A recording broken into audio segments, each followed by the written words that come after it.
नमस्कार, सलाम, सत श्री अकाल, जय हिंद। आप सबों का एक बार फिर से स्वागत है। और आज की वीडियो में हम लोग बात करेंगे बहुत ही इंटरेस्टेड टॉपिक बुखार के बारे में। आप सभी को कभी न कभी जीवन में बुखार तो लगा ही होगा। यदि आप लोगों को बुखार ना लगा हो ऐसा कभी हो ही नहीं सकता। ये बड़ी अच्छी बात कही आप। तो क्या आप लोग बुखार के बारे में ये बातें जानते हैं कि बुखार आपके लिए पॉजिटिव है या निगेटिव है? बुखार आपको क्यों लगता है? तो आज की वीडियो में इसी सब पे चर्चा करेंगे कि बुखार आखिर क्या है, क्यों लगता है, आपके लिए पॉजिटिव है या निगेटिव है, बुखार लगना चाहिए या नहीं लगना चाहिए। तो सबसे पहले हम जानते हैं कि बुखार क्या है। बुखार हम वास्तविक रूप में या रियल में हम उसको बोलते हैं जब हमारे शरीर का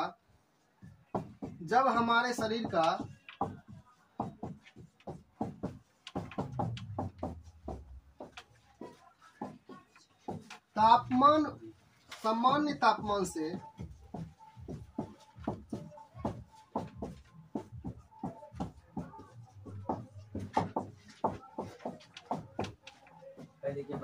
बढ़ जाता है तब हम उसे बुखार कहते हैं। जब हमारे शरीर का तापमान सामान्य तापमान कितना, 37 डिग्री सेल्सियस, फ़ारेनहाइट में 98 डिग्री सेल्सियस और 98 डिग्री फ़ारेनहाइट, इससे जब सामान्य तापमान से तापमान शरीर का बढ़ जाए तब उस कंडीशन को हम बुखार बोलते हैं। आखिर ये होता क्यों है? तो बुखार हमारे लिए, पहले इतना बात बता दें कि बुखार हमारे लिए पॉजिटिव चीज है। पॉजिटिव चीज कैसे है? तो बुखार सबसे पहले एक प्रकार का इंडिकेट है। किस चीज का इंडिकेट है? कि हमारे शरीर में किसी भी रोगाणु का आक्रमण हो चुका है, बस हम उसे रोकने का प्रयास कर रहे हैं। अच्छा, उसी दौरान आपको बुखार लगता है। ये यदि समझ में ना आया हो तो आपका ऐसा भी स्थिति बताएंगे जिससे आपको भी जरूर यकीन हो जाएगा कि सही में बुखार हमारे लिए पॉजिटिव है। देखिए कैसे। सबसे पहले तो ये जानिए, पिछला एक वीडियो था जो कि एड्स का था, उसमें हम बताए थे कि हमारे शरीर में WBC को पूरा का पूरा प्रतिरक्षा तंत्र बोला जाता है। उसी का एक पार्ट होता है मोनोसाइट। WBC का 5 पार्ट फिर से नहीं बताएंगे, उसमें वो वाला वीडियो, एड्स वाला वीडियो देख लीजिएगा, उसमें आपको बताया गया है। तो सबसे पहले इतना जानिए कि WBC का 5 पार्ट होता है: monocyte, lymphocyte, basophil, neutrophil, eosinophil. तो मोनोसाइट जो होता है, मोनोसाइट क्या होता है?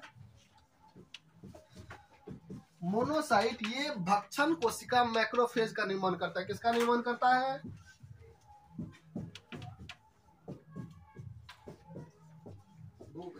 ये भक्षण कोशिका का निर्माण करता है। तो पहले बात ये जानिए कि भक्षण कोशिका होता क्या है। तो भक्षण कोशिका क्या होता है? हमारे शरीर के अंदर जो भी रोगाणु आए उसको ये नष्ट करने का काम करता है। भक्षण मतलब खाना, कोशिका मतलब खाने वाला कोशिका, जो कि दूसरे को खा जाए। तो किसको खाना है? हमारे शरीर के अंदर जो रोगाणु आएंगे उसको ये पकड़ के खा जाता है। कैसा लगा मेरा मजाक? अब एक बात ये जानिए, हमारे शरीर में यदि कोई ऐसा रोगाणु ज्यादा मात्रा में आ जाए तो क्या ये सब को खत्म कर पाएंगे? नहीं कर पाएंगे। तो पहले तो ये जानिए कि कोई भी रोगाणु यदि हमारे शरीर के अंदर आता है तो उसको बहुत सारा अवरोध का सामना करना पड़ता है। यदि वो नाक के माध्यम से आएगा तो पहले तो नाक का श्लेष्मा का सामना करेगा, फिर जाएगा फेफड़ा में जाएगा, या स्किन के माध्यम से आ रहा है तो स्किन में पसीना भी प्रतिरोधक तंत्र का ही एक हिस्सा है। पसीना आने से भी रोगाणु का, जब भी कोई भी रोगाणु ऐसा आता है तो पसीना से पहले टकराएगा तो छिद्र जाम होने के कारण अंदर नहीं जा पाएगा। तो ऐसा बहुत सारा बाहरी अवरोध भी है जो कि रोगाणु को अंदर जाने से रोकता है। अब बात आती है कि सबको मार पछाड़ के किसी माध्यम से अंदर आ गया। अब माइक्रोफेज ने भक्षण कोशिका को वो नष्ट करना शुरू कर दे। तो ये क्या करेगा? खुद बचने के लिए पायरोजन स्रावित करेगा। क्या करेगा? पायरोजन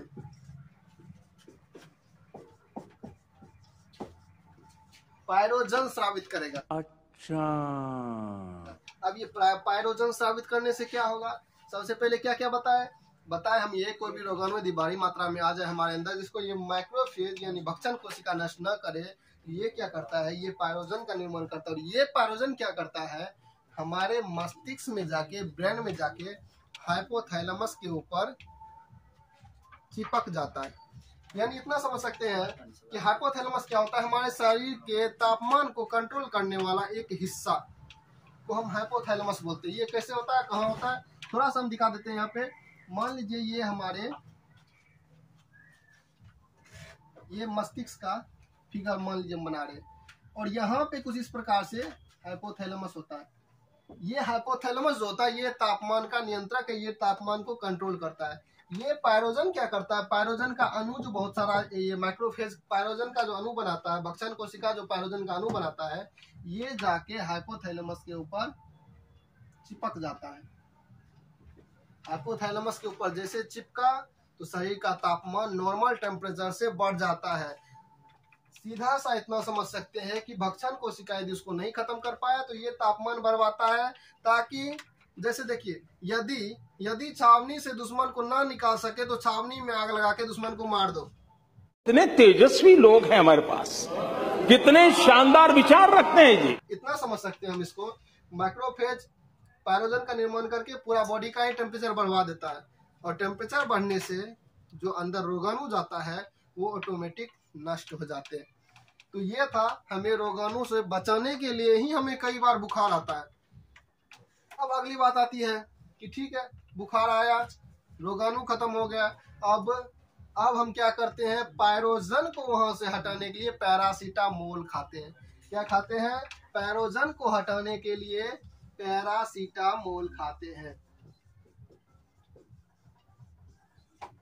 पैरासीटामोल खाते हैं, बुखार में हम लोग जनरल क्या खाते हैं, पैरासीटामोल खाते हैं। पैरासीटामोल खाते हैं जो कि यहाँ से ये पायरोजन को क्या करता है, रिमूव कर देता है, पायरोजन को हटा देता है, और पायरोजन को हटाने से फिर से बॉडी का टेम्परेचर कम हो जाता है, मतलब बुखार ठीक हो जाता है। अब बात ये आती है कि ठीक है बुखार ठीक हो गया, बुखार लगा तो क्या इससे हमारे शरीर को कुछ हानि भी पहुंचेगी? तो हानि तो पहुंचना है। बुखार के बाद क्या होता है, याद करिए, बुखार के बाद आपको चुस्ती आएगा, मतलब कि आपको कमजोरी जैसा फील होगा, उतना कोई चीज में मन नहीं लगेगा। क्यों होता है ऐसा? क्योंकि हमारे शरीर में ऊर्जा का जो निर्माण था वो काफी धीमा हो जाता है। कैसे?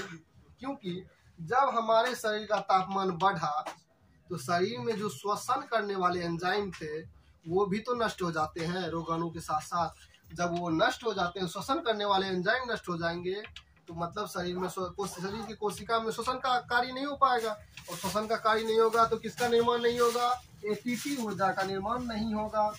एटीपी ऊर्जा का जब निर्माण नहीं होगा तो शरीर में मतलब ऊर्जा की हो जाएगी कमी, और आपको बुखार उतरने के बाद कमजोरी इसीलिए महसूस होती है क्योंकि श्वसन एंजाइम के नष्ट होने के कारण एटीपी नहीं बन पाता है, और एटीपी नहीं बनने से शरीर में कमजोरी जैसा फील होता है।